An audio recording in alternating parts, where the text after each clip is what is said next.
বিসমিল্লাহ আলহামদুলিল্লাহ ওয়াসসালাতু ওয়াসসালামু আলা রাসূলিল্লাহ আম্মা বাদ। সুপ্রিয় দর্শক শ্রোতাদের আন্তরিক মোবারকবাদ জানিয়ে শুরু করছি মেগা ডিজিটাল স্কেল বরকতময় Ramzan powered by modern green city, co sponsor Dhaka Darus Sunnat model মাদ্রাসা। সুপ্রিয় দর্শক, আজ আমরা অত্যন্ত গুরুত্বপূর্ণ একটি বিষয় নিয়ে আলোচনা করব। বিষয়টি হলো মহান আল্লাহ সুবহানাহু ওয়া তাআলার ক্ষমা ও সন্তুষ্টি লাভে আমাদের কী করণীয় এবং বর্জনীয় রয়েছে।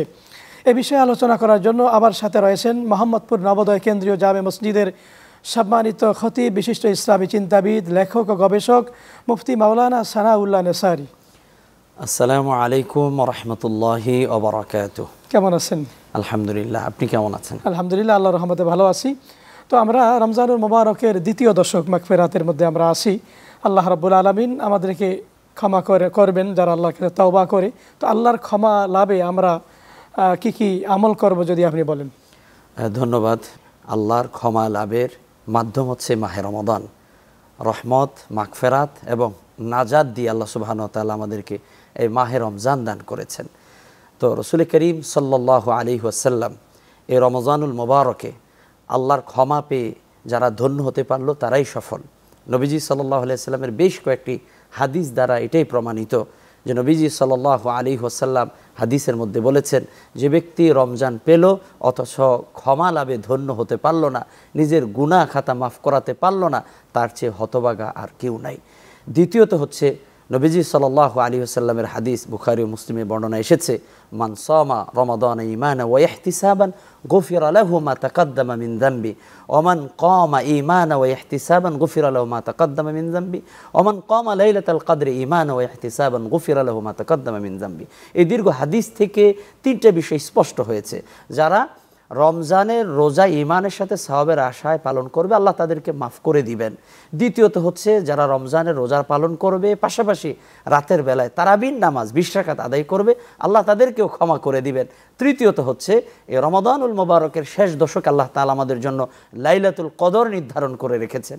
এই লাইলাতুল কদরেও যারা ঈমানের সাথে সওয়াবের আশা ইবাদত বন্দেগী করবে, আল্লাহ তাদেরকে ক্ষমা করে দিবেন। তার মানে হলো ক্ষমার এক বিরাট সুযোগ আল্লাহ তাআলা এই মাহে রমজানে আমাদের জন্য করে রেখেছেন। তো রমজান আমরা পেয়েছি, যদি আল্লাহর কাছ থেকে আমরা ক্ষমা না পাই, তার চেয়ে হতভাগা আমাদের চেয়ে আর অন্য কেউ হতে পারে না। আল্লাহ সুবহানাহু ওয়া তাআলা আমাদেরকে ক্ষমা করতে চান, এই জন্যই আমাদেরকে রমজানের রোজা আমাদেরকে দিয়েছেন। দেখুন, এই রমজান এসেছে কোরআন নাজিলের মাসে। আল্লাহ তাআলা এই কোরআন নাজিলের মাসে আমাদের জন্য রমজানের রোজাকে ফরজ করেছেন। আমরা যেভাবে করে রমজানের রোজা পালনের মাধ্যমে আল্লাহর ক্ষমা পেতে পারি, পাশাপাশি নফল ইবাদত, কোরআন তেলাওয়াত, জিকির আজগার, তাসবিহ, দরুদ শরীফ, এর মাধ্যমেও কিন্তু আমরা আল্লাহর ক্ষমা পেয়ে ধন্য হতে পারবো। কেননা এই রমাদানুল মুবারকে আমরা যদি একটি নফল ইবাদত করি, অন্যান্য সময় রমজানের বাহিরে ফরজ পালনের সমান সব আল্লাহ তাআলা দিবেন। একটি ফরজ 70টি ফরজের সমান সব আল্লাহ তাআলা দান করবেন। তো এত সুযোগ, এত অফার আমাদের জন্য আল্লাহ রেখেছেন এই মাহে রমাদানে। তো আমাদের উচিত হবে রমজানুল মুবারকে আমরা যেভাবে করে রোজা রাখছি, রোজা পালনের অর্থ কিন্তু ব্যাপক, যে আমার কথা সংযত হতে হবে, কথা সুন্দর হতে হবে, আমার দৃষ্টিকে হেফাজতে রাখতে হবে, মিথ্যা কথা বলা যাবে না, কানকে হেফাজতে রাখতে, মিথ্যা কথা বলা যাবে না, চগলখড়ি করা যাবে না, অন্যের কোনো ক্ষতি করা যাবে না, কাউকে গালি দেওয়া যাবে না। এমন কি আমাকে যদি কেউ গালি দেয়, আমি বলবো আনা সায়েম, আমি রোজাদার। তার মানে কেউ গালি দিলেও তার পাল্টা জবাব হিসেবে গালিও দেওয়া যাবে না।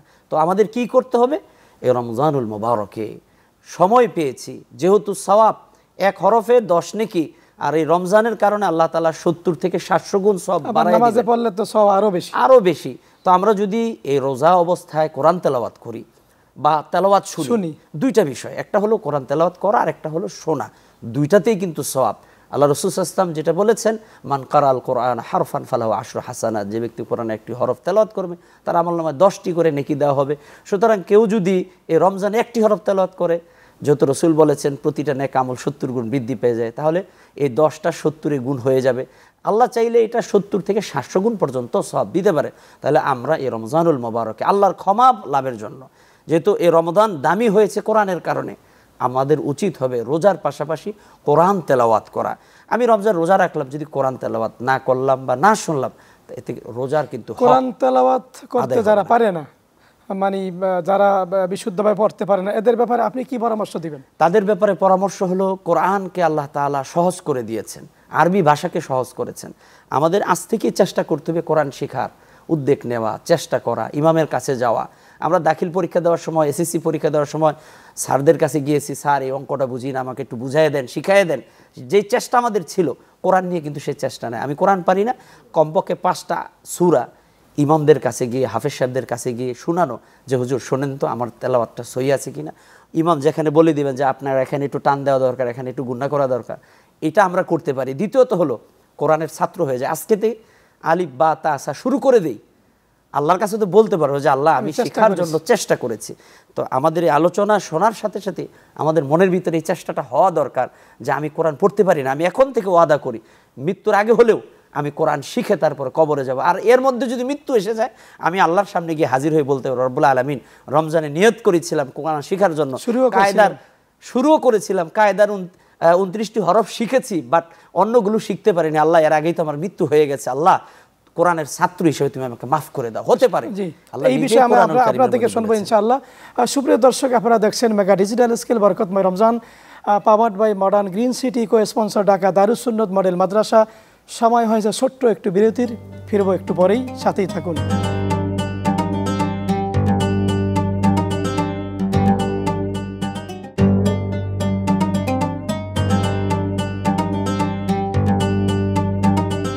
বিরতির পরে আমরা মূল আলোচনায় মাওলানা সানাউল্লাহ নেসারি আপনি খুব চমৎকার করে বলতেছিলেন ওয়ালাকাদ ইয়াসসারনাল কুরআনা লিযিকরি ফাহাল মিন মুদ্দাকির।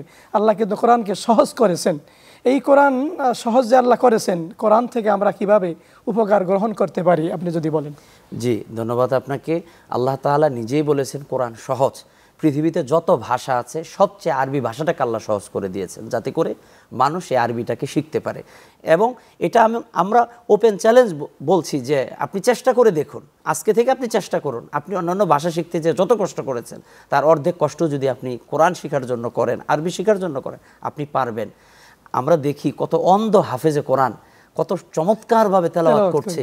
তো একজন অন্ধ হয়েও সে যদি কোরআন শিখতে পারে, কোরআনের হাফেজ হতে পারে। আমরা এই রমজানুল মোবারকে বিভিন্ন টিভি চ্যানেলে দেখি অন্ধ হাফেজে কোরআনরা কত চমৎকারভাবে কোরআন থেকে তেলাওয়াত করছে। একজন দৃষ্টি প্রতিবন্ধী হওয়ার পরেও সে যদি কোরআন পড়তে পারে, আমাদের দৃষ্টি আছে, চোখ আছে, তারপরেও কেন আমরা সে বিশ্ব চ্যাম্পিয়ন হতে পারে? বিশ্ব চ্যাম্পিয়ন যদি হতে পারে, তাহলে আমরা কেন পারবো না?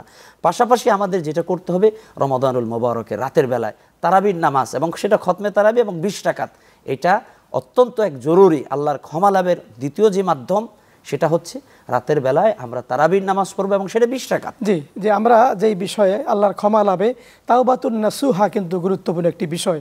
তাওবাতুন নাসুহা আমরা কেমনে করবো আপনি যদি বলেন। তাওবায়ে নাসুহা তথা খালেজ ভাবে তওবা করা, আমি অপরাধ করেছি, এটা আল্লাহর কাছে স্বীকার করা, অন্তরে সেই গুনার প্রতি ঘৃণা তৈরি করা, অনুতপ্ত হওয়া, লজ্জিত হওয়া, দু চোখের পানি ছেড়ে আল্লাহর কাছে কান্নাকাটি করা। এই রমজান সেই অবর্ণনীয় সুযোগ নিয়ে কিন্তু আমাদের মাঝে এসেছে। আমরা যদি আল্লাহ তাআলার কাছে রমাদানুল মোবারকে অতীতের গুনার জন্য ক্ষমা চাই, ক্ষমার জন্য কয়েকটা শর্ত আছে, যে অনুশোচনা করা, লজ্জিত হওয়া, এবং ভবিষ্যতের জন্য আর গুনাহ দ্বিতীয়বার ওটা না করি সেই জন্য ওয়াদাবদ্ধ হওয়া, এবং এই অঙ্গ প্রত্যঙ্গগুলোকে গুনার কাছ থেকে বিরত রাখা, আর আল্লাহর কাছে কায়মুনা বাক্যে ইস্তেগফার পাঠ করা, আস্তাগফিরুল্লাহ আস্তাগফিরুল্লাহ রাব্বি মিন কুল্লি যামবি ওয়া আতুবু ইলাইহি লা হাওলা ওয়ালা কুওয়াতা ইল্লা বিল্লাহিল আলিয়্যিল আযীম। এজন্য আল্লাহ তাআলা বলে দিয়েছেন উদউনি আস্তাজিব লাকুম, বান্দা তুমি আমাকে একটু ডাকো। রমজানে আমাদের অনেক সুযোগ আছে, আমরা যদি একটু হাত তুলে আল্লাহর কাছে দোয়া করি। এখন তো হাত তোলাটাও মানুষ বলছে, কিছু কিছু আমরা ভিডিও ক্লিপে দেখি নিষেধ করছে, বেদাত বলছে, আস্তাগফিরুল্লাহিল আযীম। অথচ আল্লাহ বলতেছেন উদউনি আস্তাজিব লাকুম, বান্দা আমার কাছে চাও। চাওয়ার সবচেয়ে উত্তম হাকিকাত হচ্ছে হাত তুলে। আমি যদি আল্লাহর কাছে হাত তুলে আমি আল্লাহর কাছে যদি দোয়া করি যে আল্লাহ আমার এটা প্রয়োজন, এটা প্রয়োজন, আল্লাহ আমি গুনাহ করে ফেলেছি, আমি তোমার কাছে স্যালেন্ডার হচ্ছি, তুমি আমাকে মাফ করো।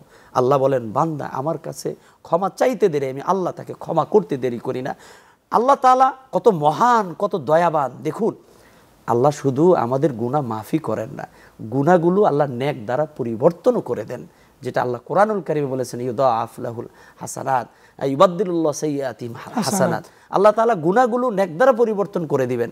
তো আল্লাহর কাছে ক্ষমা চাইতে হবে, আর দৃঢ় প্রতিজ্ঞাবদ্ধ হতে হবে দ্বিতীয়বার যেন আমরা আর ওই ধরনের গুনাহ না করি।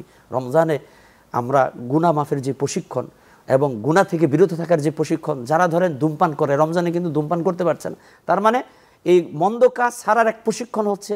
অনেকে আছে রমজানের ছাড়া, রমজানের বাইরে বিভিন্ন ধরনের ভিডিও, বিভিন্ন ধরনের ছবি টবি দেখে, গান শোনে, কিন্তু রমজান এসে সেগুলো থেকে বিরত থাকে। তার মানে এই রমজানুল মোবারকের মাধ্যমে কিন্তু এগুলো থেকে বিরত থাকার একটা প্রশিক্ষণ হচ্ছে। এই সময়টা আমাদের কাজে লাগাতে হবে, পরিপূর্ণভাবে গুনাহ ছেড়ে দিতে হবে, আল্লাহর কাছে খালেস নিয়াতে তওবা করতে হবে। জি, আর আল্লাহর ক্ষমা লাভের জন্য আমাদের সর্বশেষ আমরা আর কি করতে পারি যদি আপনি সংক্ষেপে বলেন? সেক্ষেত্রে আমরা চাইলে এতেকাফ করতে পারি। রমজানুল মোবারকের শেষের 10 দিন এতেকাফ করা, বিশেষ করে বেজর রাতগুলো 21, 23, 25, 27, 29 এই বেজর রাতগুলোতে আমরা লাইলাতুল কদর অন্বেষণ করতে পারি। যেহেতু আল্লাহ সুবহানাহু ওয়া তাআলা বলেছেন লাইলাতুল কদরি খায়রুম মিন আলফি শাহর, এক রাতের ইবাদত 1000 মাসের চেয়ে উত্তম। তার মানে 83 বছর ইবাদতের চেয়ে উত্তম হবে লাইলাতুল কদর। তো ক্ষমা লাভের জন্য আমাদেরকে এই লাইলাতুল কদর অন্বেষণ করতে হবে এবং দোয়া করতে হবে, আল্লাহুম্মা ইন্নাকা আফুউন তুহিব্বুল আফওয়া ফাআফু আন্নী। আল্লাহ, আপনি ক্ষমাকারী, ক্ষমা করাকে পছন্দ করেন, আমাকে ক্ষমা করে দেন। শুকরিয়া, জাযাকাল্লাহ, বারাকাল্লাহু ফি হায়াতিক। মাওলানা সালাউল্লাহ আনসারী, আপনি অত্যন্ত সুন্দর আলোচনা করেছেন, আবেগ ঘন আলোচনা। আপনাকে কষ্ট করে আসার জন্য মোবারকবাদ জানাচ্ছি। আপনাকেও মোবারকবাদ। সুপ্রিয় দর্শক, দেখতে দেখতে মেগা ডিজিটাল স্কেল বরকতময় রমজান অনুষ্ঠানের একেবারে শেষ পর্যায়ে চলে এসেছি। ইনশাআল্লাহ আগামী পর্বে নতুন কোনো বিষয়, নতুন অতিথির সাথে দেখা হবে। সকলে ভালো থাকুন, সুস্থ থাকুন।